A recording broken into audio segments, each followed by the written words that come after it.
Hi, it's Michael Lyons from Recovery Systems. With me today is Santiago Brand from Mindlab Applied Neurosciences. So we got together recently to look at measuring recovery from a neuroscience and neurofeedback point of view. Before we get onto that, I'd like to just share a little bit about why this is of interest to us at Recovery Systems. First of all, we have three aspects of our business. One is athlete recovery. That's everybody from weekend warriors through to professional athletes. Healthy aging, both mind and body, because of course, as we potentially live longer, brain health is a critical factor to having a quality of life as we age. So maintaining that and measuring it is very important. And thirdly, it's the management of chronic pain and long-term illnesses.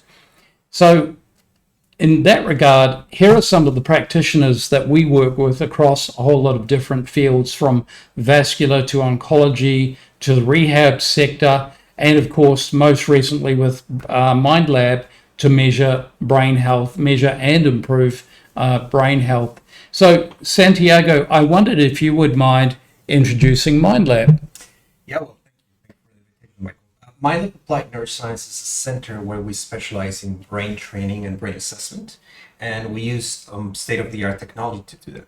We mainly focus on three aspects, and we'll talk about those in a minute. But we train the brain from two perspectives. The people who will have conditions such as depression or PTSD, people who consult with us for stress and anxiety, ADHD. That's a big thing right now, isn't it? Yeah. So everyone's experienced stress because of COVID and the restrictions that we have. Yeah, absolutely. And sleep is a big one. So people's sleep, it's changing for the worse. Yep. They're getting into bad habits because of the stress and the anxiety. Yeah. And we can train the brain to change all that, Right. to optimize all that.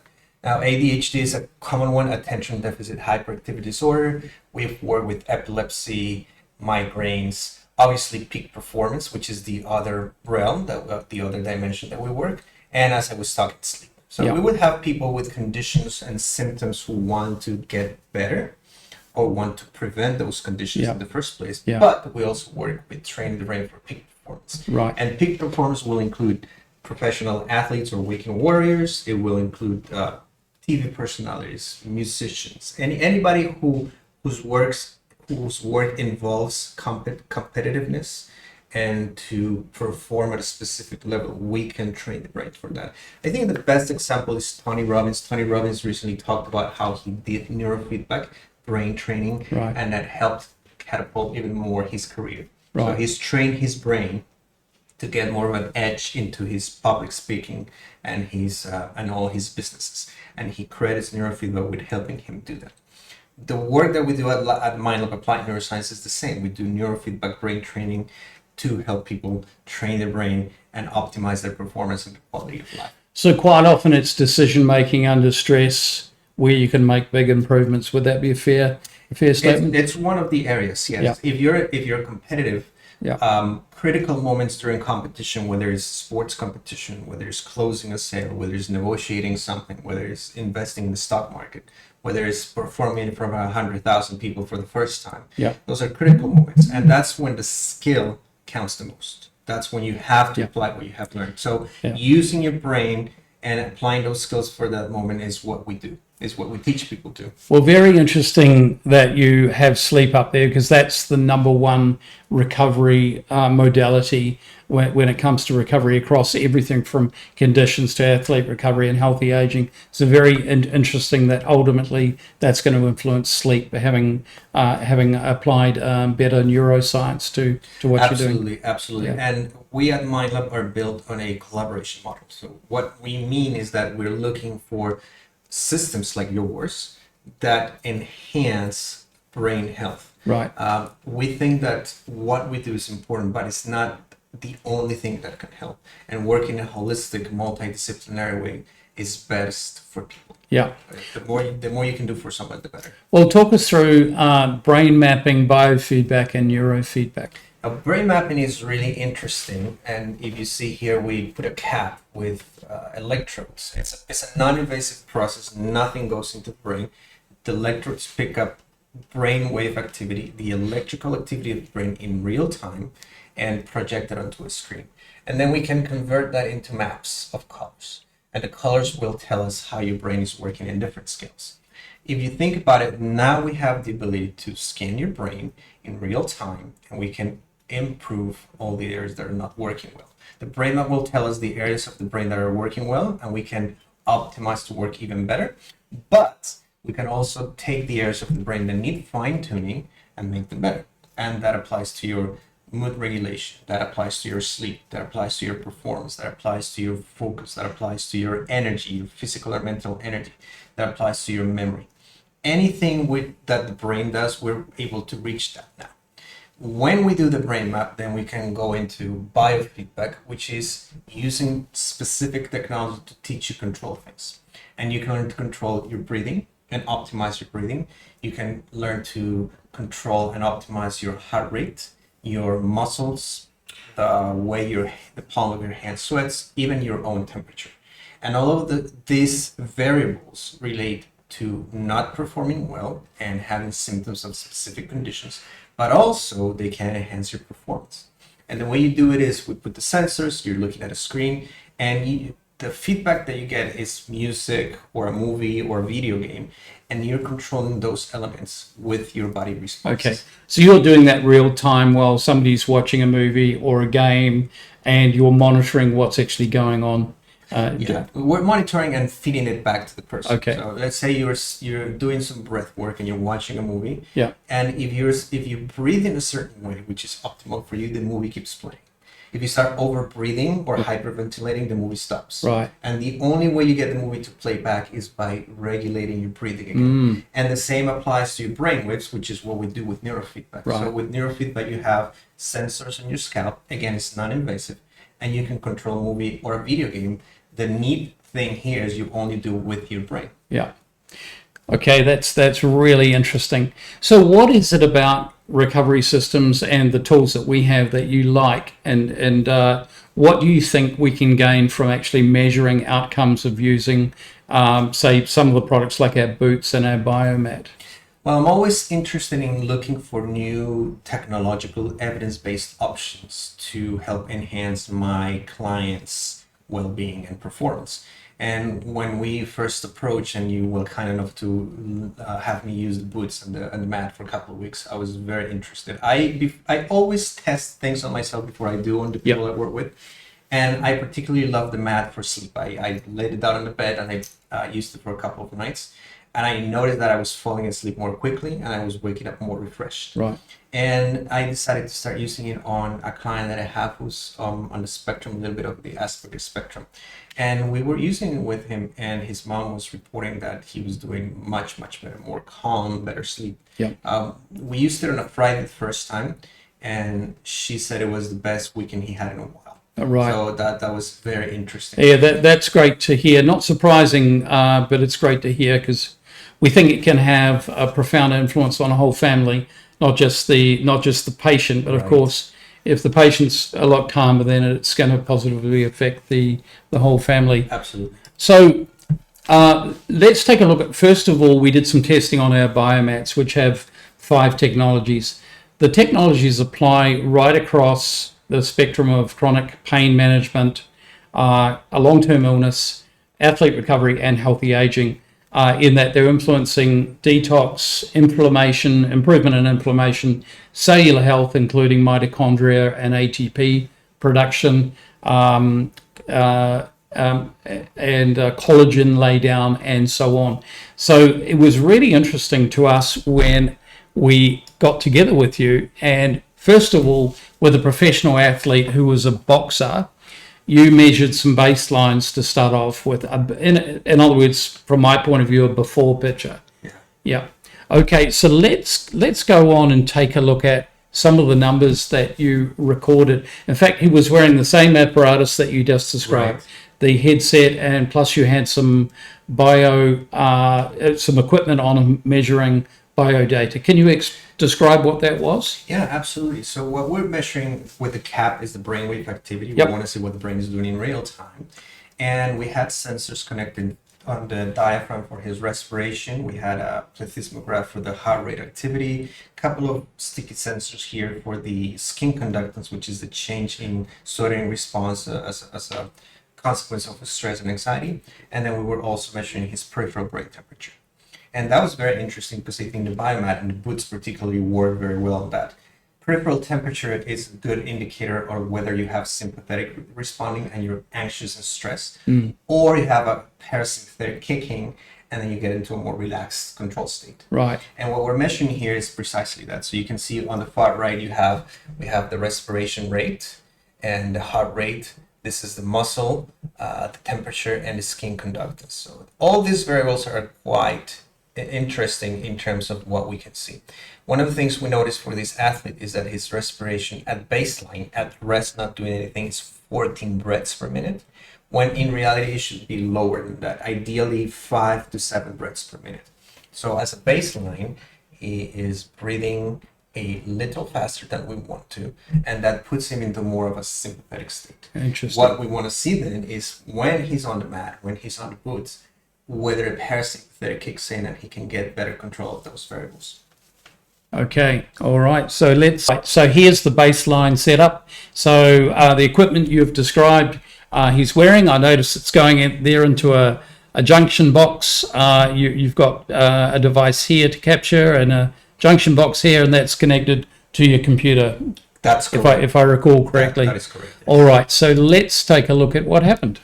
Now we have here then the changes in some of the variables, right?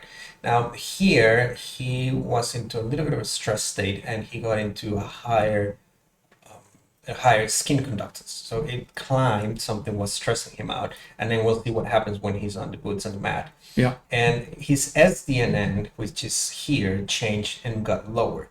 SDNN is basically a measure of how where you're emotionally being strong or not from a heart perspective. And when that number goes low, it means that something is getting the sympathetic branch to activate a little bit more. So let's see what happens when we put him on the equipment. Okay. So now here we have him on the mat.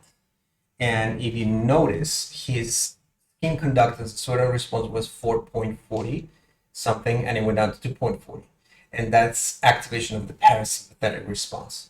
The sweat glands are not responding to something stressful. Right. His temperature was 79 Fahrenheit, and it went up to 84. So it's a jump of 5 degrees in the span of using that. And what that means is that the blood vessels are expanding. There's some vasodilation, which means there's more blood flow. And that's a good indication of parasympathetic activation. When your sweat response lowers and goes down and your temperature climbs, it's a very, very good indication.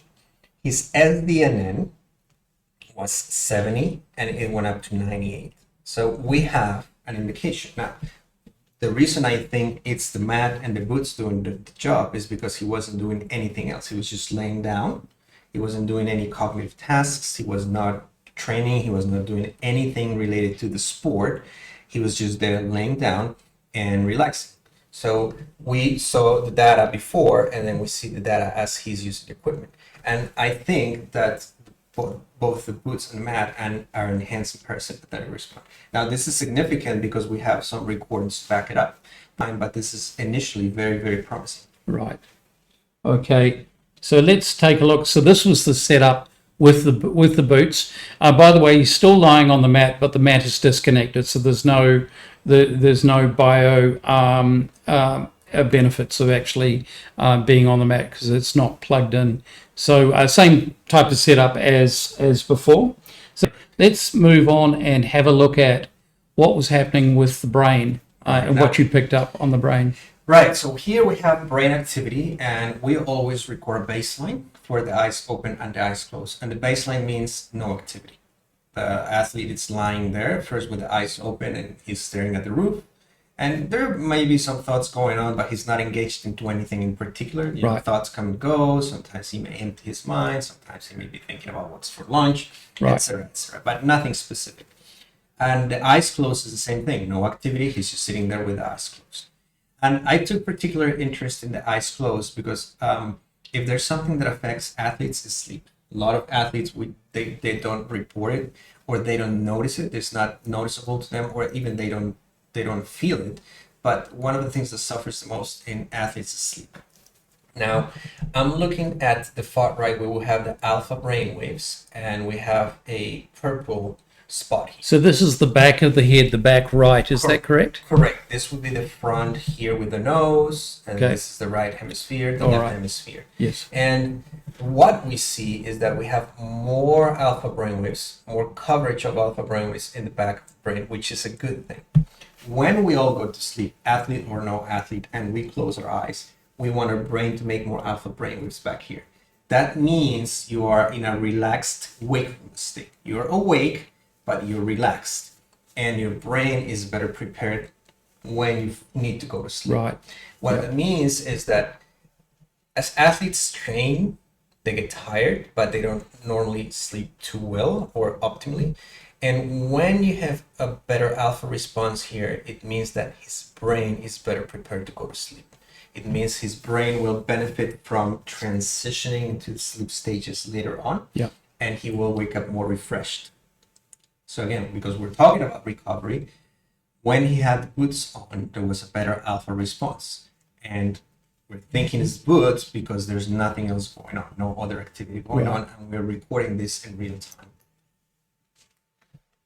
Okay, so let's take a look at eyes closed boots.